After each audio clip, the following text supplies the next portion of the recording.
I would say like with my majors, I can see like how I can relate from like this TV production class to to my majors. Oh, I double major in anthropology and economics with a minor in poli-sci. So whatever I'm doing here is completely outside of my major. Out of 12 students, at least 9 or 10 students had no idea about, TV production.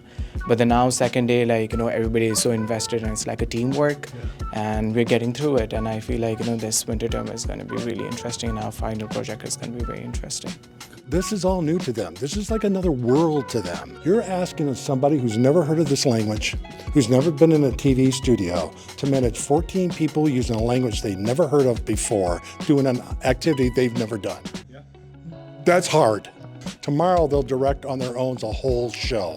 But it takes time, it takes pushing. But to me, I take that as a teaching challenge. This is asking you to direct an actual show. This is definitely kind of like a different challenge, asking you to work out some different areas of your brain. I really enjoy the concept of winter term because it allows you, like, after winter break, you kind of get to ease back in the semester, but you also get to be challenged in another area that you wouldn't really get in like a normal fall or spring semester course.